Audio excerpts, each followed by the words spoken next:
শীতের সকাল, চারদিকে কুয়াশা ভর্তি। গাছে গাছে খেজুরের রস, পাখির কিচিরমিচির আওয়াজ। আর সে গ্রামের নাম ছিল কুসুমপুর। গ্রামের চারদিক এত সুন্দর ছিল যে এই গ্রামে আসতো সেই আর যেতে চাইতো না। আর সে গ্রামে একটি বুড়ি থাকতো। শীতের সময় আসলেই সে বুড়ি পিঠা বানাতো, আর তার কাছে সবাই আসতো সে পিঠা খেতে। দাদু ভাই, ও দাদু ভাই, কোথায় তুমি? আরে, তুই এখানে? তা কি মনে করে? তুই ভালো আছিস তো? আরে আমি অনেক ভালো আছি। আসলে মা আমাকে তোমার কাছে পাঠিয়েছে। বললো তুমি নাকি অনেক সুন্দর পিঠা বানাতে পারো। মা বললো তোমার কাছ থেকে পিঠা নিয়ে যেতে। আমি তো এখনো পিঠা বানানো শুরু করিনি দাদু ভাই। বানাতে অনেক দেরি আছে। কেন দাদু ভাই? শীত তো চলে এসেছে, তাহলে পিঠা বানাওনি কেন? আমার যে তোমার হাতে শীতের পিঠা খেতে ইচ্ছে করছে। ওরে আমার দাদু ভাই, তুমি কোনো চিন্তা করো না। আমি কাল সকালে তোমার জন্য পিঠা বানিয়ে রাখবো। আচ্ছা দাদু ভাই, ঠিক আছে। আমি তাহলে কাল সকালে তোমার হাতে শীতের পিঠা খেতে চলে আসব। তারপর সেই মেয়েটি সেখান থেকে চলে গেল।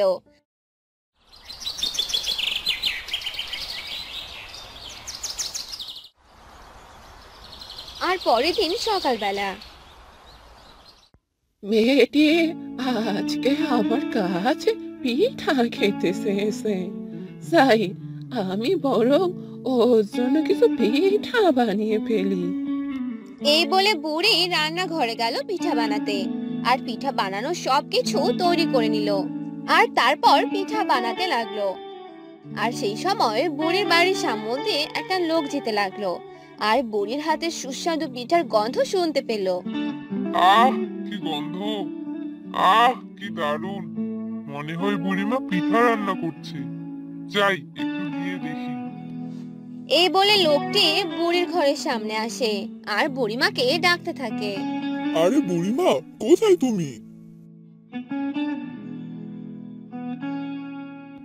আরে কি হলো রে? এভাবে ডাকছিস কেন রে? আরে বুড়িমা, তুমি কি পিঠা বানাচ্ছ নাকি? হ্যাঁ রে, পিঠা বানাচ্ছি। তাই তো বলি, এত সুন্দর গন্ধ কোথা থেকে আসছে? তা বুড়িমা, আমায় কিছু পিঠা দিবে? এই শীতের সকালে তোমার হাতের পিঠা, ওহ, ভাবতেই যে আমার ভালো লাগছে। ও, পিঠা খাবে? তাহলে বস বস, আমি পিঠা বানিয়ে তোর জন্য নিয়ে আসছি। আচ্ছা বুড়িমা, আমি বরং তোমার পিঠার জন্য অপেক্ষা করে রইলাম। তখন বুড়িমা রান্নাঘরে গিয়ে পিঠা বানাতে লাগলো। আর সেখানে সে মেয়েটি চলে এলো আর বুড়িকে ডাকতে লাগলো। দাদু ভাই, ও দাদু ভাই, আমার জন্য তুমি পিঠা বানিয়েছো? হ্যাঁ দাদু ভাই, এই নাও তোমার পিঠে। নাও, খেয়ে দেখো তো কেমন হয়েছে। উম আহ, বাহ, কি মজা! ও, অনেক মজা দাদু ভাই। তুমি তো সত্যি অনেক ভালো পিঠা বানাও। আরে হ্যাঁ, এজন্যই তো আমি বুড়িমার হাতের পিঠা খাওয়ার জন্য তখন থেকে বসে আছি। এই নে তোর পিঠা। হুম, আহ, কি স্বাদ! প্রাণটাই জুড়ে গেল। কি যে মজা! এসব বলে সেই লোকটি বুড়িমার দেওয়া সেসব পিঠা খেতে লাগলো। আর বুড়িমার অনেক প্রশংসা করতে লাগলো। বলি কি বুড়িমা, তুমি বরং এখন একটা পিঠার দোকান দিয়ে দাও। শীতের এই সময় তোমার এই পিঠা সবাই খেতে আসবে। হ্যাঁ দাদু ভাই, এই আঙ্কেলটি একদম ঠিক কথাই বলেছে। আরে, তোরা বললে কি হবে নাকি রে? দোকান দিলে কত কাজ করতে হবে, সেটা কি জানিস তোরা? আমার কি আর সেই বয়স আছে রে এসব কাজ করার? আরে, তুমি এত ভাবছো কেন বুড়িমা? আমি তোমাকে দোকান বানানোর জন্য কাজে সাহায্য করব। তাহলে ঠিক আছে, তোরা যেহেতু এত করে বলছিস, তাহলে দোকানটা দিয়েই দেই। তারপর বুড়িমা আর ওই লোকটি মিলে একটি পিঠার দোকান দিয়ে দিল আর পিঠা বানাতে শুরু করলো। শীতের সকালে সবাই ঘুম থেকে উঠে হাঁটতে বের হয়, আর সেদিন নরেশ হাঁটতে হাঁটতে বুড়ির পিঠার দোকানের সামনে দিয়ে যেতে লাগলো। এই সকালে কে এত মধুর রান্না করছে? এই দোকান থেকেই তো গন্ধটা আসছে। যাই গিয়ে দেখি তো কে ওখানে রান্না করছে। এই বলে নরেশ সেই দোকানের সামনে গেল আর দেখলো একটি বুড়ি পিঠা রান্না করছে। আরে বুড়িমা, তুমি এত সকালে এখানে পিঠা রান্না করছো?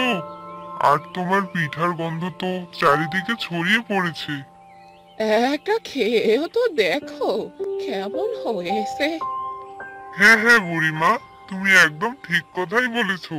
তা দাও, একটা পিঠা দাও তো খেয়ে দেখি। এই নাও। আহ বুড়িমা, তোমার হাতের পিঠা তো দারুণ, একদম অসাধারণ। তোমার হাতে জাদু আছে নাকি গো বুড়িমা? দাও দাও বুড়িমা, আরেকটু দাও। তারপর বুড়ি নরেশকে আরো পিঠা দিল। নরেশ পিঠা খেলো আর বাড়ির জন্য কিছু পিঠা সঙ্গে করে নিল, আর বুড়িমাকে পিঠার মূলও দিয়ে দিল। এভাবেই অনেক দিন চলে গেল।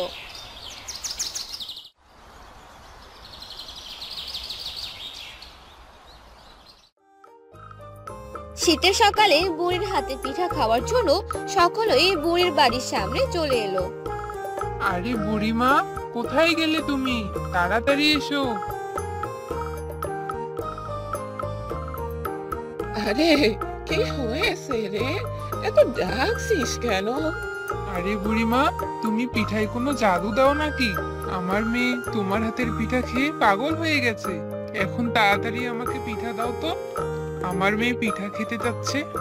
ও এই ব্যাপার, দাঁড়া দিছি দিছি। তারপর বুড়িমা সেই মহিলাটিকে পিঠা দিয়ে দিল, আর সেই বুড়িমা সেখান থেকে চলে গেল। আর এই শীতের পুরোটা সময় জুড়ে সেই বুড়ি সবাইকে পিঠা খাওয়াতে লাগলো, আর অনেক টাকাও পেয়ে গেল। কি ব্যাপার বুড়িমা, দেখলে তো তোমার কত বড় উপকার করে দিলাম। এর বিনিময়ে আমার কিচ্ছু লাগবে না বুড়িমা। তুমি শুধু আমাকে তোমার হাতে সেই শীতের পিঠাটাই বানিয়ে দাও, বুঝলে? ঠিক আছে, তাই হবে তাই হবে। তাহলে চল বাজারে যাই। বাজারে? সেটা কেন আবার? আরে পিঠা বানানোর সব জিনিস যে শেষ হয়ে গেছে, তাহলে পিঠা বানাবো কি করে শুনি? আর তুই খাবি বা কি করে? তাই তো, তুমি তো একদম ঠিক কথাই বলেছো। চলো চলো, তাহলে আর দেরি করা যাবে না।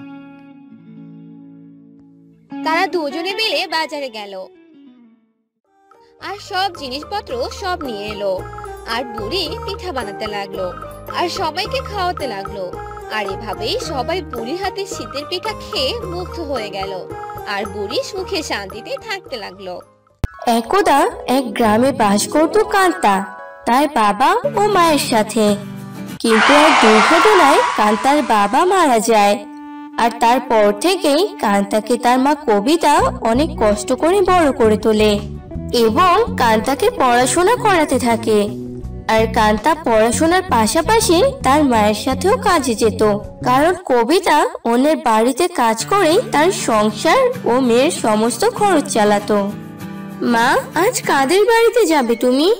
ওই তো তোর মোহিনী কাকিমাদের বাড়িতে। কেন রে মা? আজ আমার স্কুল নেই তো, তাই আমি তোমার সাথে কাজে যাব। তাহলে তো ভালোই হবে রে মা, আজ মোহিনী দিদিদের বাড়িতে নাকি পুজো আছে, অনেক কাজ আছে। তুই আমার সাথে কাজে গেলে আমার উপকার হবে। হ্যাঁ মা, এমনিতেও আমি বাড়িতে একাই থাকবো, তোমার সাথে থাকলে আমারও ভালো লাগবে। আচ্ছা ঠিক আছে, এখন চল খেয়ে নিবি, আমি খাবার বাড়ছি, তুই হাত মুখ ধুয়ে আয়। মা কবিতার কথা শুনে কান্তা জলদি জলদি পরিষ্কার হয়ে আসে, আর দুজনে একসাথে সকালের খাবার খেয়ে নেয়। তারপর কাজের উদ্দেশ্যে বেরিয়ে পড়ে। চল মা, যাওয়া যাক এবার, বেশি দেরি হয়ে গেলে মোহিনী দিদি খুব রাগ করবে। আচ্ছা ঠিক আছে, তুমি যেতে ধরো, আমি ঘরের দরজা বন্ধ করে যাচ্ছি। তারপর কবিতা যেতে লাগে আর কান্তা ঘরের দরজা বন্ধ করে এক দৌড়ে মায়ের কাছে চলে আসে আর দুজনে কাজের বাড়িতে পৌঁছে যায়। ওদের দুজনকে দেখে মোহিনী বলে, কি ব্যাপার কবিতা, কাল তোমাকে এত করে বললাম আজ আমাদের বাড়িতে পুজো আছে, তুমি যেন একটু তাড়াতাড়ি আসো, আর সেই দেরি করে আসলে। এখন সবাই চলে আসবে। আপনি কোনো চিন্তা করবেন না দিদি, সবাই আসার আগে আমিও আমার মেয়ে সমস্ত কাজ শেষ করে দিব। তোমার মেয়ে সহ মানে? হ্যাঁ দিদি, এই যে আমার মেয়ে কান্তা, আমরা দুজনে কাজ করলে বেশি সময় লাগবে না। এখন বলেন দিদি, কি কি কাজ করতে হবে? দেরি হয়ে যাচ্ছে তো নাকি? হ্যাঁ চলো আমার সাথে, আমি সবকিছু দেখিয়ে দিচ্ছি। মা কান্তা চল। তারপর মোহিনী কবিতাকে সব কাজ দেখিয়ে দেয় আর কবিতা ও কান্তা সময়ের মধ্যে দ্রুত সমস্ত কাজ করতে থাকে এবং কাজ শেষে কবিতা কান্তাকে বলে, মা কান্তা, এদিকে তো প্রায় সব কাজ শেষের দিকে, পূজাও শুরু হয়ে গেছে, তুই এখন বাড়ি চলে যা মা। আর তুমি যাবে না মা? আমি তো এখন যেতে পারবো না, তুই চলে যা মা। আর শোন, তোকে কোনো রান্না করতে হবে না, আমি যাওয়ার সময় এখান থেকে খাবার নিয়ে যাব, তুই গিয়ে বই পড়তে বসবি। আচ্ছা ঠিক আছে মা, তুমি তাড়াতাড়ি বাড়ি ফিরো। এই বলে কান্তা ওখান থেকে বাড়ির উদ্দেশ্যে বেরিয়ে পড়ে। যেতে যেতে কান্তা হঠাৎ রাস্তায় একটা খাতা পড়ে থাকতে দেখতে পায় আর কান্তা ওই খাতাটির কাছে যায়। ও মনে মনে ভাবে, আরে এটা তো একটা খাতা, কিন্তু কে ভাবে এটা ফেলে রেখে গেছে? চারদিকে তো কারো কোনো চিহ্ন দেখতে পাচ্ছি না। কান্তা এসব কথা ভাবছিল আর মাটি থেকে ওই খাতাটা তুলে হাতে নেয় এবং এদিক সেদিক খাতাটি ঘুরিয়ে ফিরিয়ে খুলে দেখতে লাগে। এটা তো একদম নতুন খাতা, মনে হয় কেউ ভুল করে ফেলে গেছে। আমি বরং খাতাটি আমার সাথে নিয়ে যাই বাড়িতে, যদি কেউ খোঁজ করে তবে দিয়ে দিব। এইসব কথা ভাবতে ভাবতে কান্তা ওই খাতাটি নিয়ে বাড়ি চলে যায়। ততক্ষণে দুপুর গড়িয়ে বিকেল হয়ে গেছে, তাই কান্তা বাড়ির কিছু টুকিটাকি কাজ শেষ করে পড়তে বসে। আর পড়তে পড়তে কান্তার হঠাৎ ছবি আঁকতে অনেক ইচ্ছে হয়, তাই কান্তা খাতা বের করে যে না ছবি আঁকবে, তখনই সে দেখে তার খাতার সমস্ত পেজ শেষ হয়ে গেছে। যা, এখনই খাতার পেজ শেষ হয়ে গেল, এখন কিভাবে ছবি আঁকবো আমি? কান্তার মন অনেক খারাপ হয়ে যায়, ছবি আঁকতে পারছে না বলে। তখনই কান্তার কুড়িয়ে পাওয়া ওই খাতাটির কথা মনে পড়ে যায় আর তৎক্ষণাৎ কান্তা খাতাটি বের করে ছবি আঁকতে শুরু করে। তখন সে ভুলেই যায় ওই খাতাটি অন্যর ছিল। এদিকে কান্তা প্রথমে একটি আপেল, কমলা, কলার ছবি আঁকতে লাগে অনেক মনোযোগ সহকারে। তখনই সেই সময় খাতার উপর থেকে একটি আলো বের হতে লাগে আর সাথে সাথে খাতার উপরে পেন্সিল দিয়ে আঁকা আপেল, কমলা, কলা বাস্তবে রূপ দেয়, যা দেখে কান্তা অনেক অবাক হয়ে যায়। এটা কি করে হলো? আমি তো খাতায় পেন্সিল দিয়ে ফলের ছবি আঁকলাম, তবে সত্যি সত্যি ফল আসলো কিভাবে? আমি মনে হয় স্বপ্ন দেখছি, আর একবার কিছু এঁকে দেখতে হবে। এই বলে কান্তা আবার ওই খাতাটিতে একটি পাখির ছবি আঁকে আর পাখিটি তখনই সত্যি পাখি হয়ে আকাশে উড়ে যায়। আর কান্তা বোঝা যায় ওই খাতাটি আসলে একটি জাদুই খাতা, সেখানে যাই আঁকা হয় তাই সত্যি হয়। অন্যদিকে ততক্ষণে কবিতা তার কাজ শেষ করে বাড়ি ফিরে আসে এবং কান্তাকে এসব করতে দেখে জিজ্ঞেস করে, কি রে মা কান্তা, তুই কি আদৌ বই পড়ছিস নাকি খেলতেছিস সামনে বই রেখে? ওহ মা, তুমি এসেছো, আসো দেখে যাও কি অদ্ভুত ঘটনা ঘটেছে। কি হয়েছে? তারপর কান্তা সমস্ত ঘটনা খুলে বলে তার মা কবিতাকে, আর কবিতা এসব শুনে অনেক খুশি হয়ে যায় আর বলে, বাহ, এতে তো মা আমাদের অনেক উপকারী হলো, না চাইতেই অনেক মূল্যবান জিনিস পেয়ে গেছি আমরা। হ্যাঁ মা, এখন আমাদের যা ইচ্ছে হবে এই খাতায় এঁকে চাহিদা পূরণ করব। আচ্ছা ঠিক আছে মা, চল এসব রেখে দে, খেয়ে নিবি, আমি খাবার নিয়ে এসেছি। তারপর কবিতা ও কান্তা রাতের খাবার খেয়ে নেয় আর ঘুমিয়ে পড়ে। আর পরদিন সকালে কবিতা ও কান্তা দুজনে মিলে ওই জাদুই খাতায় বিভিন্ন জিনিস আঁকে। আর তাদের সাথে সাথে পুরো গ্রামের যত গরিব আছে সবাইকে সাহায্য করতে লাগে। এভাবে বেশ অনেক দিন কেটে যায় এবং তারপর থেকে কান্তা তার মা কবিতাকে নিয়ে সুখে জীবন কাটাতে লাগে।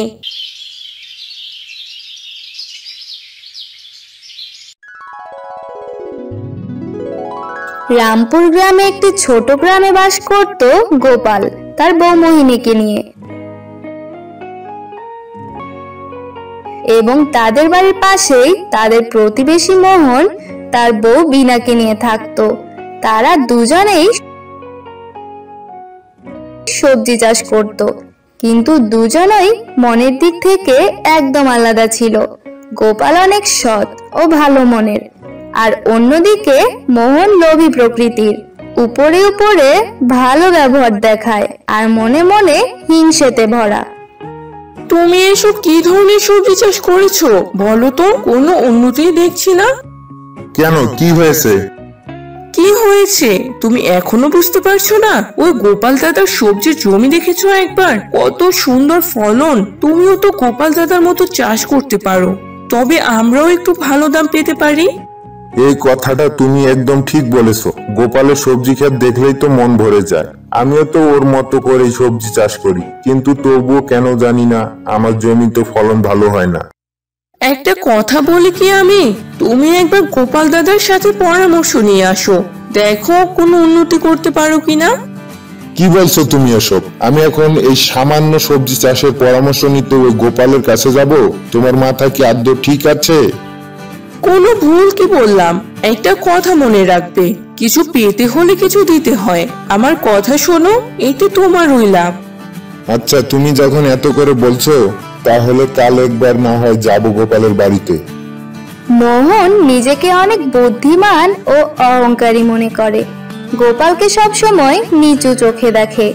এদিকে কিন্তু কোনো কাজই ঠিকভাবে পালন করতে পারে না, আবার অন্যের কাছে পরামর্শ নিতে বললেই ওর আত্মসম্মানে লেগে যায়। তাই যখনই মোহনের বউ বিনা মোহনকে বলল এতে তাদেরই লাভ হবে, ঠিক তখনই রাজি হয়ে যায় তাদের কাছে যেতে। পরের দিন সকাল হতেই মোহন গোপালের বাড়ি চলে আসে।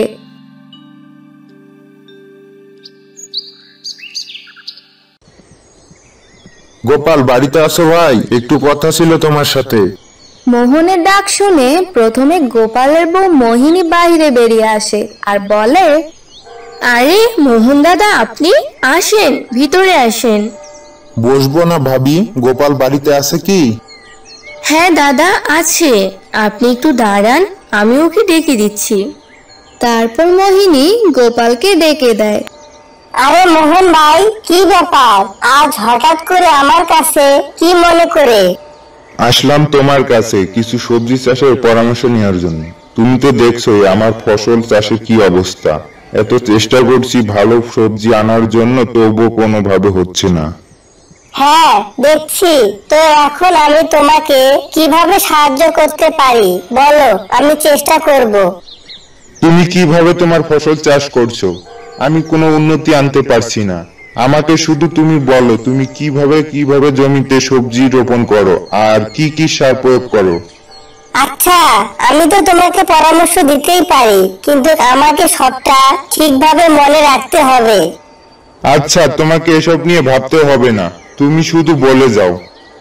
তারপর গোপাল মোহনকে তার ফসল চাষের সকল নিয়ম কানুন জানিয়ে দেয়, আর সবকিছু শুনে মোহন বাড়িতে চলে যায়।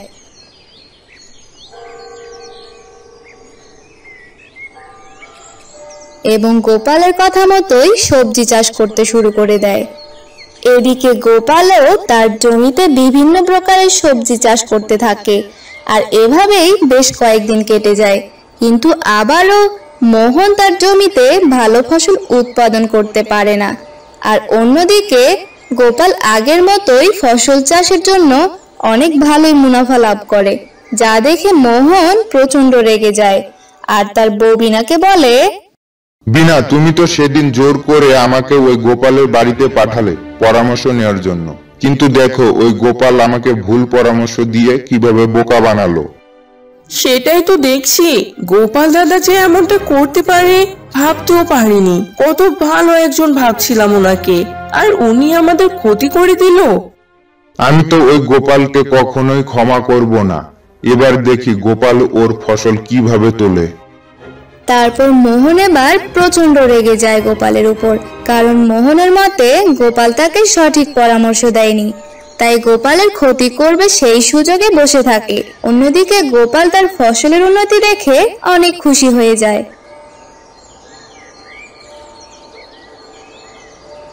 বউ বউ, কোথায় গেলে তুমি? দেখো তোমার জন্য আমি নতুন শাড়ি এনেছি, আর মিষ্টিও এনেছি তোমার পছন্দের। হ্যাঁ বলো, আমি কি আজ স্বপ্ন দেখছি নাকি, না আজ কোনো অনুষ্ঠান আছে?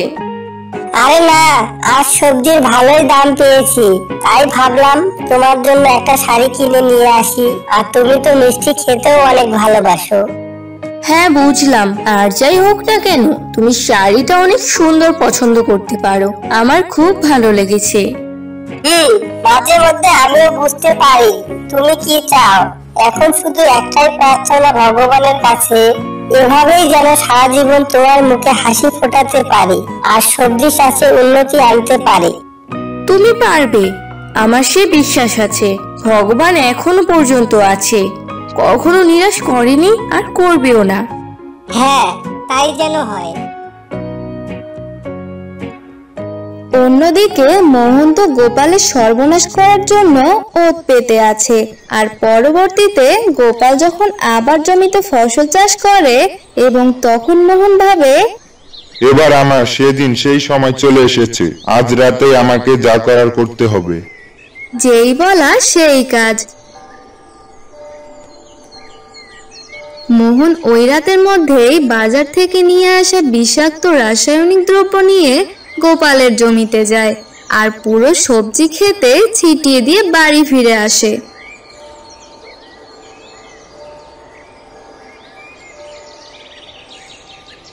এবার বুঝবি গোপাল কেমন লাগে অন্যের ক্ষতি করলে, কাল সকাল হলে বুঝতে পারবি।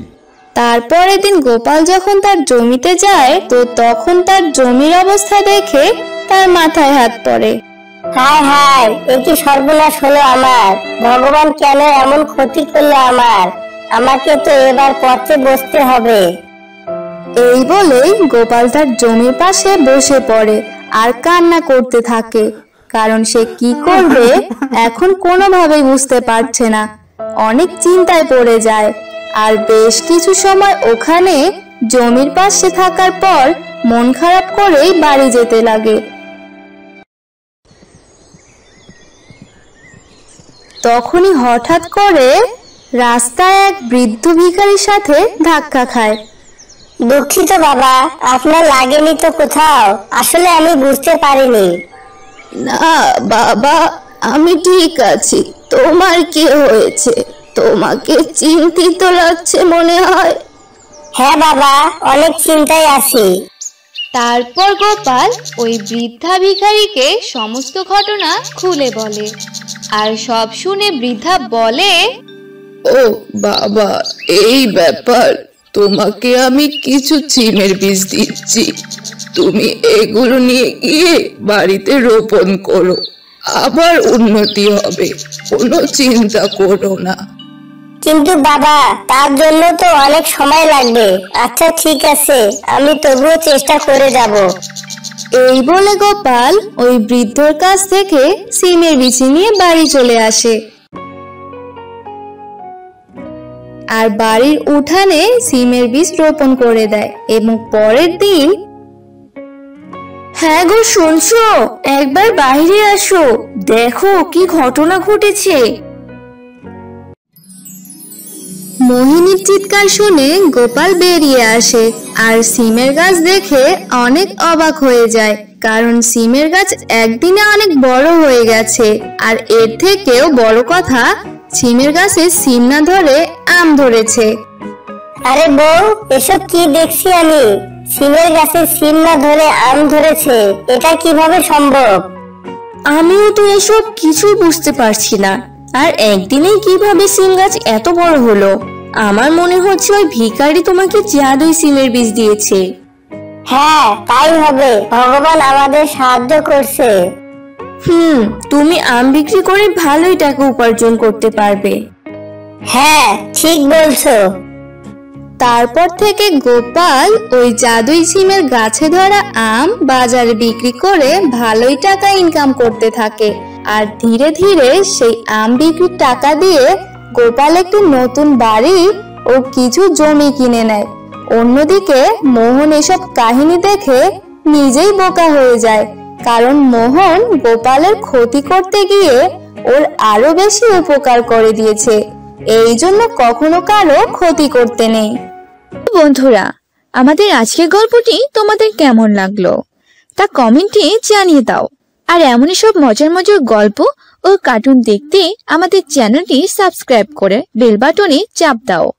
আর হ্যাঁ বন্ধুরা, লাইক কমেন্ট ও শেয়ার করতে ভুলো না।